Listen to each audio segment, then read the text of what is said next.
الحمدللہ وحدہ لا شریک لہ والصلاۃ والسلام علی من لا نبی بعدہ۔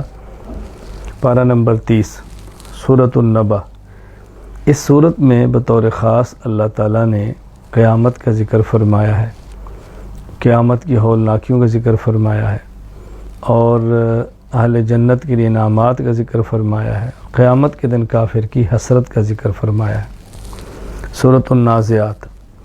اس صورت میں بھی اللہ تعالیٰ نے قیامت کا ذکر فرمایا ہے، دوبارہ جی اٹھنے کا ذکر فرمایا ہے، اور اسی صورت میں اللہ تعالیٰ نے فرعون کو عذاب دینے کا ذکر فرمایا ہے اور آخرت کی طرف متوجہ فرمایا ہے۔ سورہ عبس۔ اس میں بنیادی طور پر ایک نابینا صحابی عبداللہ بن ام مکتوم رضی اللہ تعالیٰ عنہ کا ذکر فرما کے یہ بات سمجھائی ہے کہ غیروں کی بجائے اپنوں کا زیادہ خیال کیا جانا چاہیے، غیروں کی بجائے اپنوں پر توجہ زیادہ دینا چاہیے۔ اپنوں کا حق پہلے ہے، غیروں کا بعد میں ہے۔ طلب والے کا حق پہلے ہے، بے طلبوں کا بعد میں ہے۔ اور اس میں بھی پھر قیامت کا تذکرہ کیا ہے۔ قیامت کے دن بعض چہرے سفید ہوں گے جو اہل ایمان ہیں، بعضوں کے سیاہ ہوں گے جو کہ اہل کفر ہیں۔ سورۃ التکویر۔ اس میں بھی قیامت کا ذکر کیا ہے، علامات قیامت کا ذکر کیا ہے، اور پھر آخر میں حضور اکرم صلی اللہ علیہ وسلم کے بارے میں ذکر فرمایا کہ آپ کا ایک مقام ہے، رتبہ ہے، اور آپ مجنون نہیں ہیں، الحمدللہ اللہ کی طرف سے۔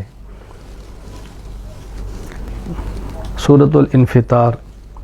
اس صورت میں بھی قیامت کا ذکر کیا ہے، اور پھر اللہ تعالیٰ نے بطور خاص انسان سے محبت کا شکوہ کیا ہے کہ اللہ کریم ہے، سب کچھ دیتا ہے، پھر انسان اللہ کی ذات کے بارے میں دھوکے میں کیوں آ جاتا ہے۔ کرامن کاتبین کا ذکر کیا ہے، اور ابرار نیک لوگ جنت میں جائیں گے، فجار برے جہنم میں جائیں گے، یہ بات سمجھائی ہے۔ سورۃ المطففین۔ اس میں بطور خاص یہ بات سمجھائی ہے کہ ناپ تول میں کمی نہ کرو، قیامت کو سامنے رکھو، آخرت کے اجر و ثواب کو دیکھو۔ اہل ایمان خوش ہوں گے، اور یہ ناپ تول میں کمی کرنے والے اور کفار قیامت کے دن بہت پریشان ہوں گے۔ اور یہ کافروں کا کام ہے ناپ تول میں کمی کرنا، مسلمانوں کی شان نہیں ہے۔ سورۃ الانشقاق۔ اس میں ذکر فرمایا قیامت کے دن جس کو نامہ اعمال دائیں ہاتھ میں ملا، سمجھو حساب آسان ہو گیا، نامہ اعمال بائیں ہاتھ میں ملا، سمجھو حساب بہت سخت ہو گیا۔ اللہ تعالی ہم سب کو اعمال نامہ دائیں ہاتھ میں عطا فرمائے۔ سورۃ الطارق۔ اس میں اللہ تعالیٰ نے انسان کی بطور خاص تخلیق کا ذکر فرمایا کہ انسان ایک پانی کے قطرے سے پیدا ہوا ہے، تو انسان کو اپنا ماضی بھولنا نہیں چاہیے۔ حفاظت پھر انسان کے ہر حال میں اللہ کرتا ہے، تو حفاظت کرنے والے اللہ کا خیال کریں، اور اللہ نے جو مہلت دی ہے اس سے فائدہ اٹھائیں۔ سورۃ الاعلیٰ۔ اللہ تعالیٰ نے اس میں تسبیح اور تقدیس بیان فرمائی ہے، قرآن کریم کی حقانیت بیان فرمائی ہے، قرآن کریم کی حفظ کا آسان ہونا بیان فرمایا ہے۔ سورۃ الغاشیہ۔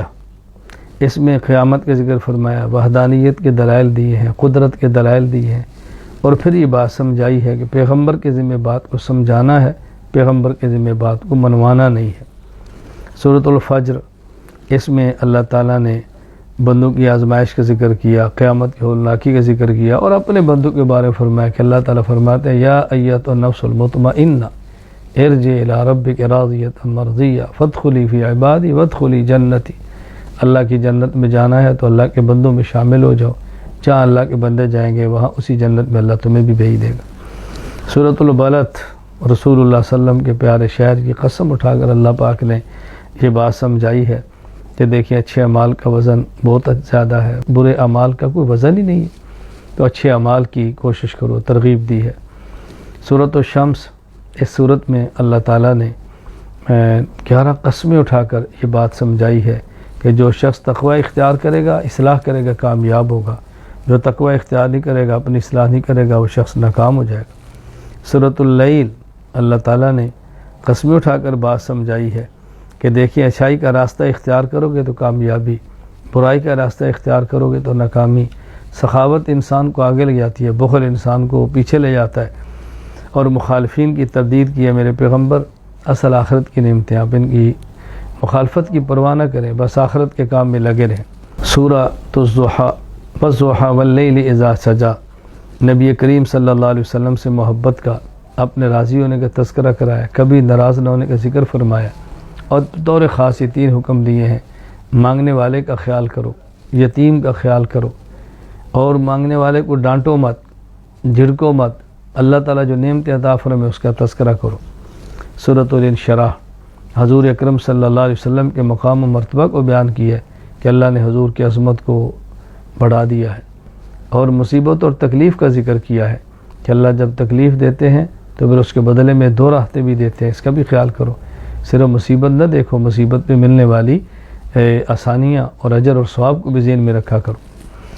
سورۃ التین اللہ تعالیٰ نے قسمیں 4 اٹھا کے بیان فرمایا کہ انسان کو اللہ نے شکل و صورت کے بعد اپنی مخلوق میں سب سے خوبصورت بنایا ہے، تو انسان کو اس بات کا خیال رکھنا چاہیے۔ پھر یہ صورت نے ایک دن ختم ہو جانا ہے، لہذا آخرت کی تیاری کے اندر لگے رہیں۔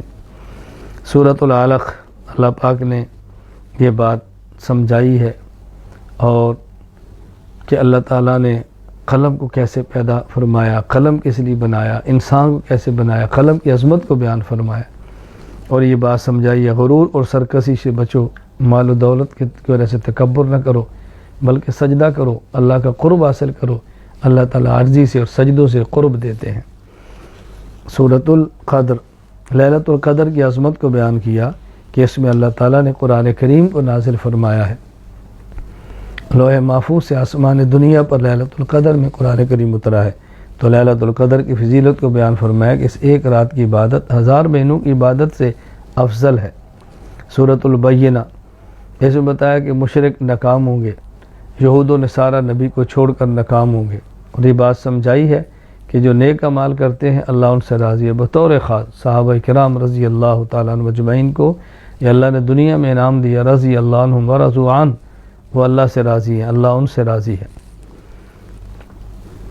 سورۃ الزلزال قیامت کی ہولناکیاں بیان، جب قیامت آئے گی زمین خزانے باہر نکال دے گی، کوئی لینے والا نہیں ہوگا، اس وقت کو یاد کرو۔ دنیا میں چھوٹی سے چھوٹی نیکی اللہ اس کا بھی اچھا بدلہ دیں گے، چھوٹی سے چھوٹی برائی اس کا بھی برا بدلہ ملے گا، قیامت کے حساب بے باک کر دیا جائے گا۔ سورۃ العادیات دوڑنے والے گھوڑوں کی قسمیں اٹھا کر یہ بات سمجھایا کہ دیکھو گھوڑا وہ جانور ہے، جس کا کھاتا ہے اس کی بات کیسے مانتا ہے، تو تم انسان ہو، نہ شکری مت کرو، جس اللہ کا کھاتے ہو اس اللہ کی اطاعت بھی کرو۔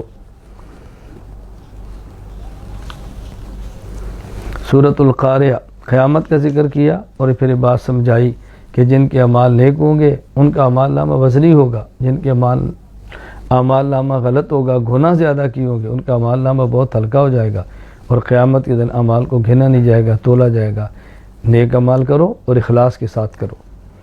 سورۃ التکاثر انسان کو بتایا کہ اللہ نے جو نعمتیں دی ہیں تمہیں غفلت میں نہ ڈالے، اللہ کی نعمتوں کا شکر ادا کرو، قیامت کے دن ایک ایک نعمت کا تم سے حساب ہوگا۔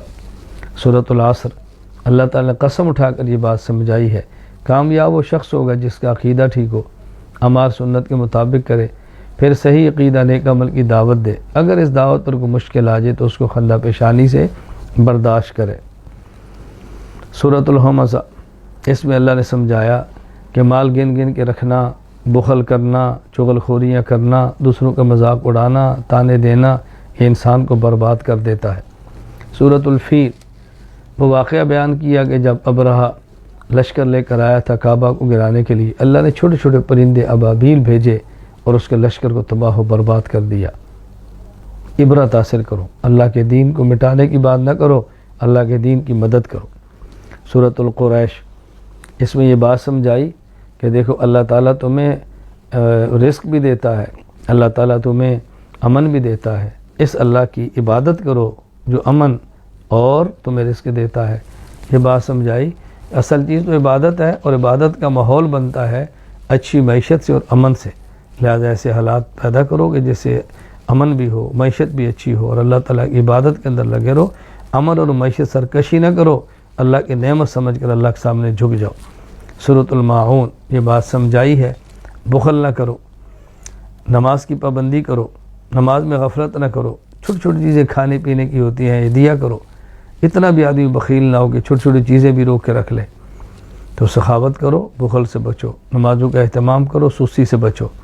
سورۃ الکوثر حضور اکرم صلی اللہ علیہ وسلم کی عظمت کو بیان کیا کہ آپ کے مخالف ختم ہوں گے، آپ کا نام قیامت تک اور قیامت کے بعد بھی رہے گا۔ رسول اکرم صلی اللہ علیہ وسلم کی عظمت کو بیان فرمایا۔ سورۃ الکافرون، اس میں عقیدہ شرک کا رد کیا ہے، بنیادی طور پہ شرک کی نفی کی ہے۔ سورۃ النصر، اس میں فتح کی بشارت دی ہے، لوگوں کے فوج در فوج اسلام میں داخل ہونے کا ذکر کیا ہے، اور آخرت کی تیاری کی ترغیب دی ہے کہ پیغمبر فتوحات آ گئی، لوگ مسلمان ہونا شروع ہو گئے، آپ کی آمد کا مقصد پورا ہو گیا، اب آخرت کی تیاری فرمائیں۔ سورۃ اللہب، رسول اللہ صلی اللہ علیہ وسلم کا دشمن ابو لہب اور اس کی بیوی کا انجام بد بیان کیا ہے کہ کس طرح برباد ہوئے، اور آخرت کے اندر بھی وہ جہنم کے اندر جائیں گے، مال اور اولاد ان کے کام نہ آ سکی۔ سورۃ الاخلاص، اس صورت میں اللہ تعالیٰ نے توحید کو بیان فرمایا ہے۔ سورۃ الکافرون میں شرک کا رد ہے، اور سورۃ الاخلاص میں توحید ہے۔ یہ دو صورتیں بہت محبوب ہیں۔ عام طور پہ فجر کی نماز میں، فجر کی سنتوں میں پہلی رکعت میں سورۃ الکافرون اور دوسری رکعت میں سورۃ الاخلاص پڑھنے کا اہتمام کرنا چاہیے۔ آخری دو صورتیں سورۃ الفلق اور سورۃ الناس، اس میں یہ بات سمجھائی ہے کہ انسان کو چاہیے انسانوں اور جنات کے شرور سے پناہ مانگے، اللہ تعالیٰ کی حفاظت میں آئے، اور جادو سے بھی بچنا چاہے تو اللہ سے، اللہ کی پناہ میں آئے، وسوسے سے بچنا چاہے تو اللہ کی پناہ میں آئے۔ ہر حالت میں انسان کو چاہیے کہ شرور اور فتنوں سے بچنے کے لیے اللہ کی پناہ میں آئے۔ اللہ تعالیٰ نے سورۃ الفاتحہ سے قرآن کریم کو شروع فرمایا، سورۃ الناس پہ ختم فرمایا۔ سورۃ الفاتحہ میں دو چیزیں ہیں، ان کے مانگنے کی بات کی کہ اللہ سے مانگو۔ نمبر ایک، مدد اللہ سے مانگو۔ نمبر دو، صراط مستقیم اللہ سے مانگو۔